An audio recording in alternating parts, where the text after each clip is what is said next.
오전 12시 많은 참여 바랍니다.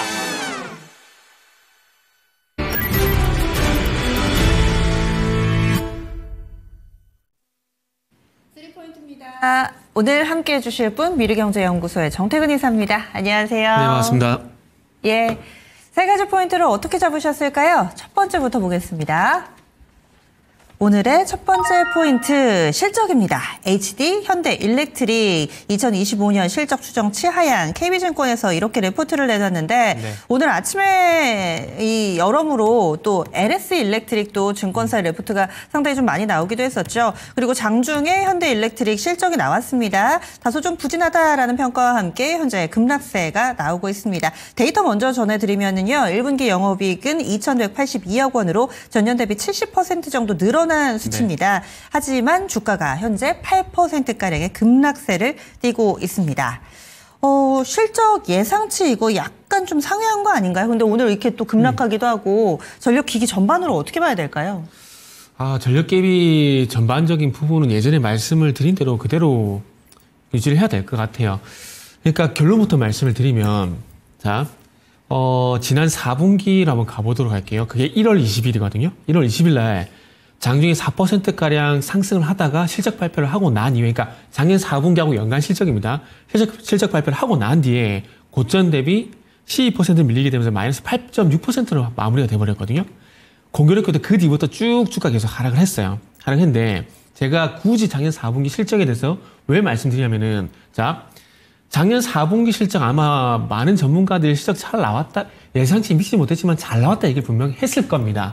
그런데 여기서 중요한 건 뭐냐면은 잘 나온 게 중요한 게 아니라 시장이 원하는 수치를 과연 제시를 했느냐, 그게 중요한 거거든요. 그걸 못했기 때문에 당연히 얘기지만 주가가 밀리게 된 거죠. 그리고 오늘 실적 발표가 돼서 방금 이제 상재 앵커님께서 말씀하셨듯이 1분기 실적이 이제 잠정 실적이긴 하지만 2,182억 원을 기록을 하게 되면서 작년 대비, 그러니까 전년 동기 대비해서 70% 정도 되는 수치고요. 그리고 분기 매출 같은 경우도 1조 147억 원을 기록을 하게 되면서 분기 기준 첫 1조 원을 돌파가 됐거든요. 근데 현재 주가는 화면 보신 바와 같이 8.4% 하락을 하고 있습니다. 여기서 빠지면 안 되는 함정이 있어요. 실적이 이렇게 좋은데. 개인적으로 좀 그렇게 생각하거든요. 아마 작년 4분기 같은 경우도 실적이 이렇게 좋고 지금 있는 수주 잔고가 얼마며 앞으로 발생될 만한 전력 설비에 대한 수요가 얼마며 라는 얘기를 하게 되면서 아마 이때 당시에 주가 하락을 고점일 가능성에 대한 부분 전혀 인정하지 않았을 겁니다. 그러면 최소한 지금부터는 조금 인정을 해야 되지 않을까라는 생각이 들어요. 어찌 보면은 2,182억이라는 수치가 작년 대비해서 70%가량 좋은 건 사실이지만은 시장이 원하는 수치가 아닐 수도 있다라는 거죠. 이 방송에서는 죄송하지만 말씀 못 드리지만 타 방송에서는 제가 전력설비 쪽 실적 발표하기 전에 어떤 얘기를 했냐면은 실적 예상치 상회하는 것도 중요하다. 하지만 예상치보다 더 많이 나오게 되면서 시장을 놀래켜야 분위기가 반전될 가능성이 있다는 얘기를 죄송하지만 타 방송에서는 했었거든요. 이 얘기를 가져와서 지금 현상을 좀 보게 된다라면은 실적 잘 나온 건 맞지만 시장이 만족을 못 한다라는 거죠. 그렇다라면은 지금 구간에서 계속해서 지금 나온 숫자만 믿고 계속 가져갈 건가? 지금 가지고 있는 수주한 것만 보고 가져갈 건가? 에 대한 고민은 하실 필요가 있다라고 좀 봐요. 제가 종목을 저주하는 건 아닙니다. 종목이 있잖아요. 상승이 계속 진행되는 때가 있으면은 이게 영원할 수는 없지 않습니까? 상승으로 진행되다가 하락으로 전환될 때가 있고, 그러고 나서 일정 부분 가격 조정이 되고 산업이 턴어라운드 되게 되면 실적이 좋아지면서 다시 가는 경우가 있잖아요. 그게 조선이잖아요. 그런 것처럼 현대 일렉트릭을 포함한 전력 설비 쪽 같은 경우는 우리가 사실 인정하자고요. 2023년도 초반까지만 보더라도 이때 주가가 얼마였죠? 42,000원에서 45만 원, 10배 이상 갔습니다. 물론 그만큼 실적도 나온 부분도 분명히 있고요. 하지만 이제는 그 이상은 힘들다라는 것도 우리가 한번 인정을 해야 되지 않을까라는 생각이 들어요. 그래서 가끔씩 제가 방송에서 말씀드린 부분들이 숫자의 함정, 가치 투자의 함정에 빠지지 말자는 말씀을 한 번씩 드리는데, 지금 현대 일렉트릭 같은 경우는 그런 함정에 혹시라도 내가 이 현대 일렉트릭을 좋게 보고 있다라면은 그런 함정에 혹시 빠진 건 아닌가라는 그런 걱정이라기보다는 그런 생각은 한번 해보는 게 좋지 않을까 생각이 들어요. 그리고 저는 개인적으로 이런 대형주들 같은 경우는 241선을 상당히 좀 중요하게 생각을 하고 있거든요. 지금 현재 주가를 보게 되면 이 하늘색 선, 여기 241선이거든요. 현재 241선이 주가가 얼마냐면은 32만 7천 원입니다. 근데 공교롭게도 어제 회복시키고 오늘 바로 이탈이 되는 상황들이거든요. 혹시라도 오늘을 기점에서 장기 이평선을 이탈하게 된다라면은 당분간 기술적으로 쉽지 않을 가능성이 상당히 높기 때문에 한 번쯤은 이제 현대 일렉트릭 포함한 전력 설비 전선주를 갖고 계신 분들 같은 경우는 한 번쯤을 다시 한번 이 종목에 대한 고민을 해보는 그런 시기로 가져가면 좋지 않을까 생각이 들고요. 그리고 KB증권 같은 경우도 올해 일단은 이 증권사가 제시한 1분기 영업이익은 틀렸어요. 2,086억 원을 제시했기 때문에 100억 정도 미스가 났습니다. 미스가 났는데 일단 올해 영업이익 같은 경우는 이제 8,550억 정도 이제 예상을 하고 있거든요. 그리고 내년 같은 경우 1조 60억 정도. 그러니까 기존에 가지고 있는 가이던스 대비해서 6%, 3%도 하향 조정을 시켰는데 아마 KB증권을 시작으로 아마 이런 리포트가 국내에 나올 가능성이 있거든요.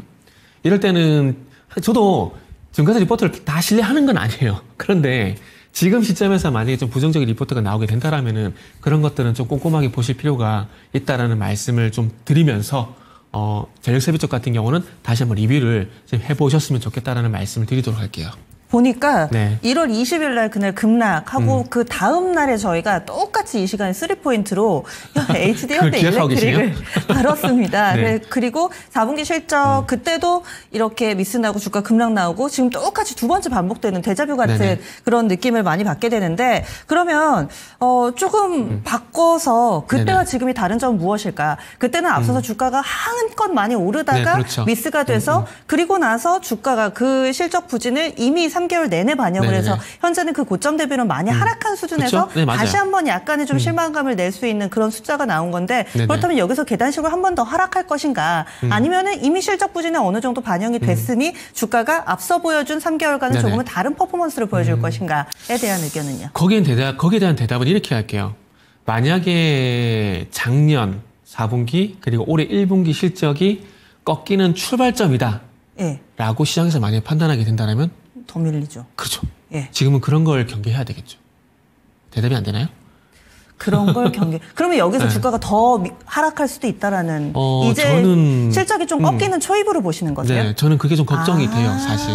네. 네. 그동안 어찌 보면은 급격하게 꺾이지 않았던 것들이 그래도 네. 분기 기준으로 이제 현대일렉트릭이 2천억에 가까운 영업이익이 발생이 됐기 때문에 주가가 방어가 됐다고 생각하고 있거든요.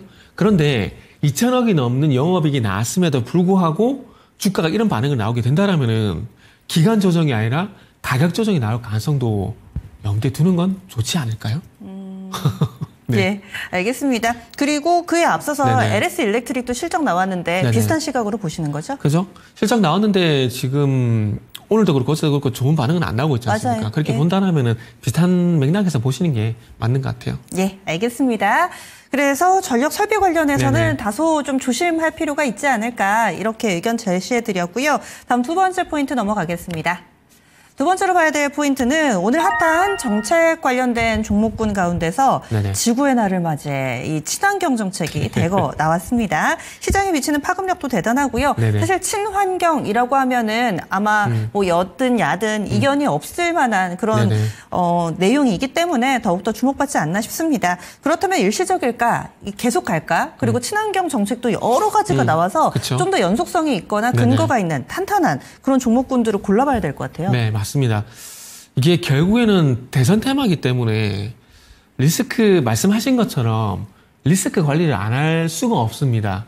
그런데 여기서 하나 가져가야 될 아이디어는 뭐냐면은 대선이 얼마 남지 않았다라는 거. 그쵸. 그렇기 때문에 테마의 순환매가 빠르게 갈 수밖에 없다라고 말씀드려야 되고 그러다 보니까 예를 들게 되면은 일자리란지 저출산 관련 정책이란지 공약은 나오겠지만은 지나간 테마의 가능성이 상당히 높지 않을까를 봐야 되는 거죠.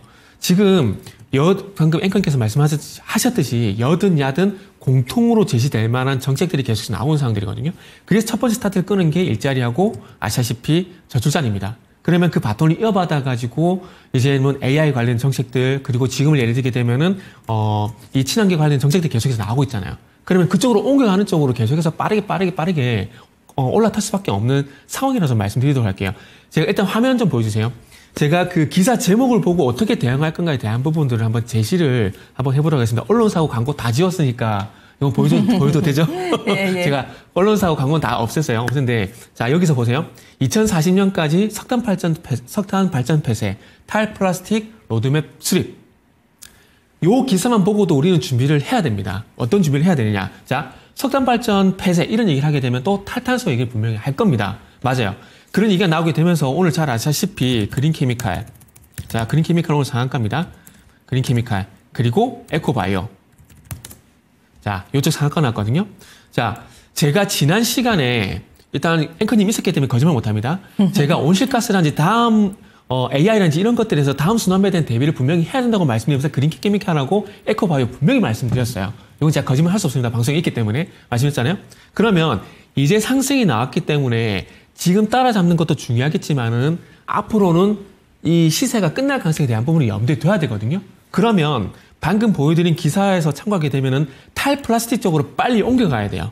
이제는. 자, 오늘 탈플라스틱 관련돼가지고 보시면은 344040 해가지고, 34, 아니구나.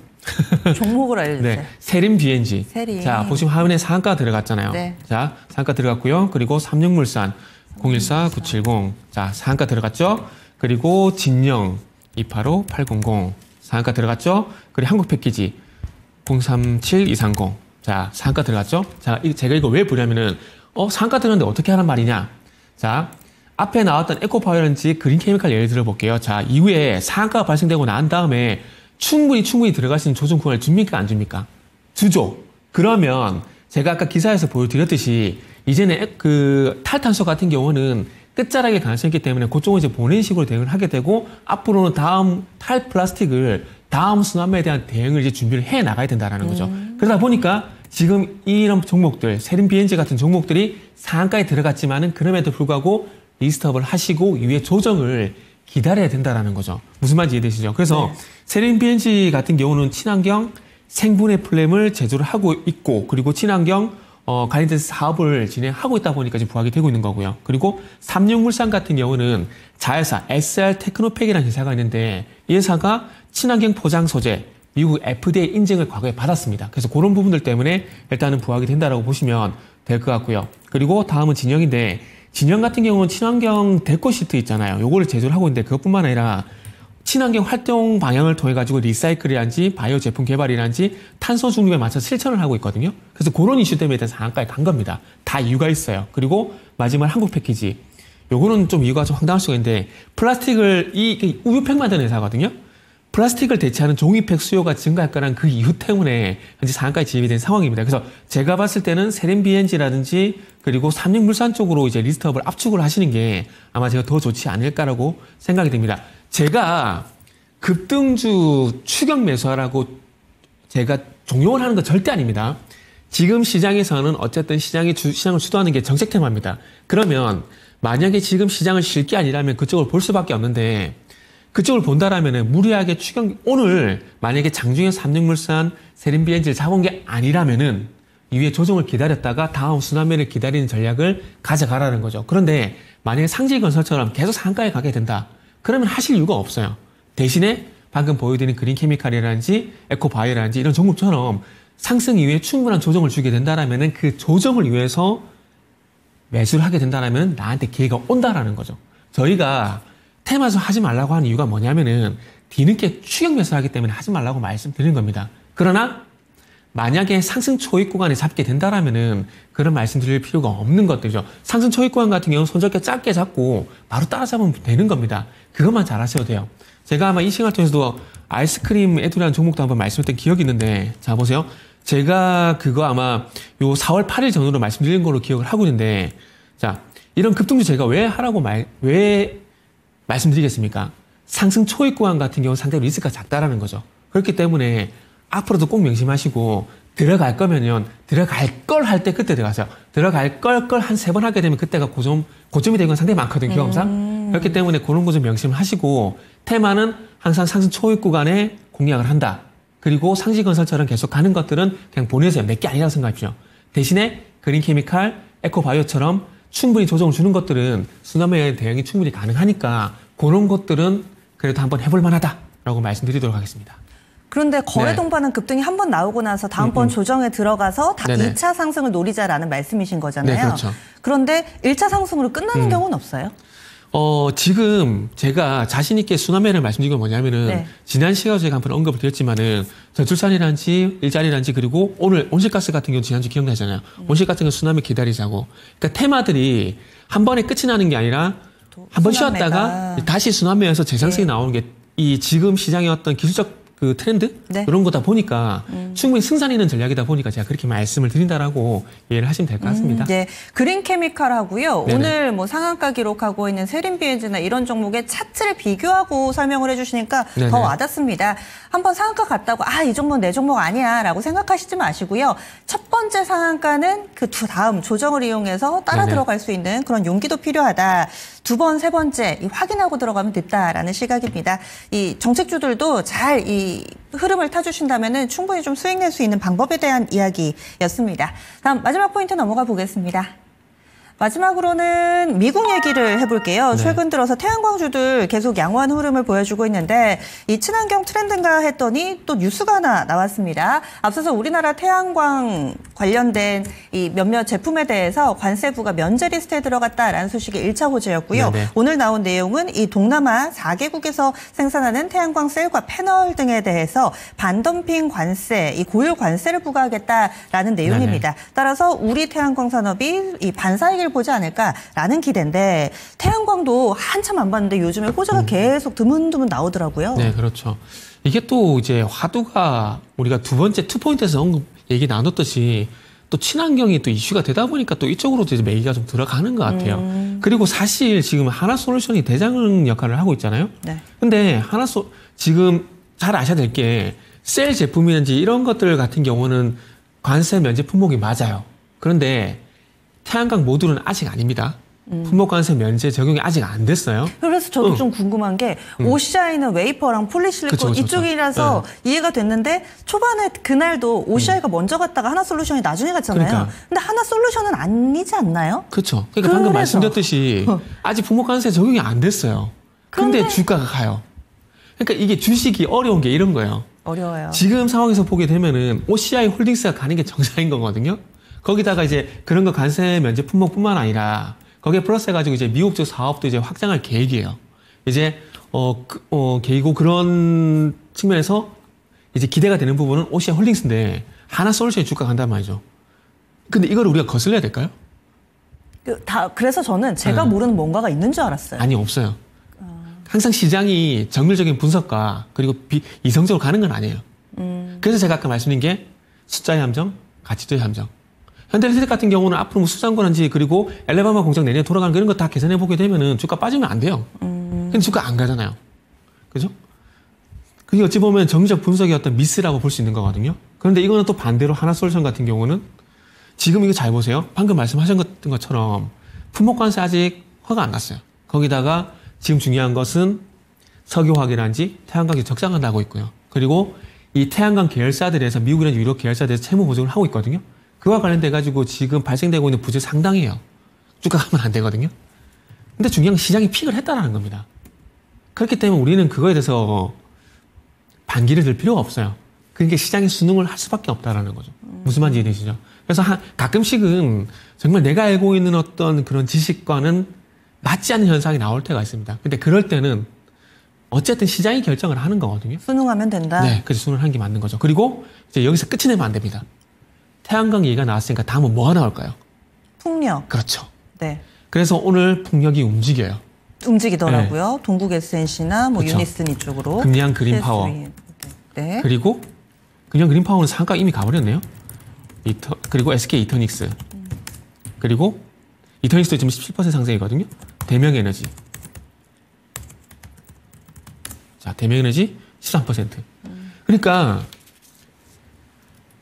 저는 그 얘기를 제가 가끔씩 강의를 할 때 어떤 얘기를 드냐면은 주식 투자는 개인 사업이라고 생각하고 하라고 계속 말씀을 드려요.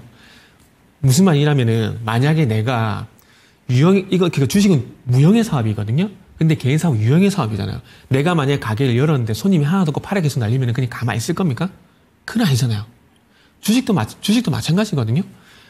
무역의 사업이라서 내가 뭔가 해놓은 건 없지만 이것도 저는 개인적으로 사업이라 생각합니다. 그러면 내가 수익이 안 나고 이런 상황에 수익이 안 나고 마이너스가 되고 있으면은 그 가만히 있는 게 맞나요? 그건 아니거든요. 과일 팔듯이 네. 내가 가지고 있는 종목을 막 광고하고 다닐 수는 없잖아요. 그렇죠. 그건 없죠.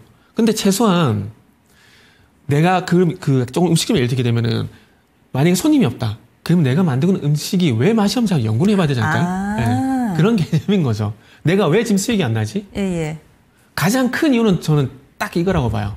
시장 흐름을 현재 못 따라가고 있다는 거. 그런 거거든요. 네. 그래서 지금 이제 태양광이 나왔으니까 다음 뭐가 될까에 대한 고민을 내가 투자자라면 해야 된다는 거죠. 그러다 보니까 제가 방금 말씀드렸듯이 금양 그린파워, SK 이터닉스, 그리고 이제 대명에너지 같은 종목들을 말씀드린 이유가 거기다 보시면 될 것 같아요. 그래서 SK 이터닉스 같은 경우는 지금 신안에 해상풍력 집정화 단지를 지정해가지고 여기에 2033년까지 19조를 투자할 거거든요. 근데 이제 SK 이터닉스 같은 경우는 올해부터 이 신안 해상 프로젝트 매출이 인식이 될 거기 때문에 그런 연관성 때문에 일단 주가가 반응이 나오는 거고요. 그리고 금양 그린파워 같은 경우는 풍력이라든지 태양광 그리고 신재생 플랜트에 들어가는 이제 전기 개장 공사를 이제 담당을 하고 있습니다. 그래서 그런 연관성 때문에 반응이 나오고 있으니까 일단은 지금이 어찌 보면 상승 초기일 가능성도 높습니다. 그럼 지금부터 관심을 좀 가져야 되겠죠. 그리고 오늘 그동안 조용했다가 또 움직이는 섹터가 있어요. 뭘까요? 우크라이나 재건. 가요? 네, 대동기 오늘 반응 나오잖아요. 네. 제가 지난주부터 좀 컨셉을 바꿔가지고 종목들 계속해서 말씀드리고 있잖아요. 말씀드리는 게 뭐냐면은 지금 시장이 지수 대우수 상승세가 아니고요. 종목 그리고 섹터 중심의 어떤 순환 매장세가 정말 빠르게 돌아가고 있거든요. 네. 지금은 그 흐름에 순응을 하시면서 계속해서 따라잡는 연습을 하셔야 됩니다. 그래야지 지금 시장에서 소외 안 되고 그리고 상대 박탈감이 안 드실 거예요. 근데 이거는 본인들이 분명히 하셔야 됩니다. 투자자라면은. 지금 대동기가 15%, 사면 14% 갔잖아요. 전진건설로부터 9% 갔고. 그러니까 주식시장도 움직이는 생물입니다. 계속 변화를 해요. 그렇기 때문에 거기에 맞춰서 다음은 뭐가 될까? 다음은 어떤 섹터가 갈까에 대한 연구를 계속 하시는 그런 투자자가 되셨으면 좋겠습니다. 갑자기 이상이 또 강의가 돼버리네요. 네, 삼성전자가 이 파이오니어가 아니라 퍼스트 팔로워 전략을 하잖아요. 네네. 그래서 기술을 뭔가 만들기보다는 만들어져 있으면 이제 가장 빨리 좀 트렌드를 읽고 네네. 따라가는 주식시장에서도 이런 지혜가 필요하지 않나 오늘 이야기 들으면서 그런 생각 해봤습니다. 이사님 오늘 말씀 고맙습니다. 네, 감사합니다.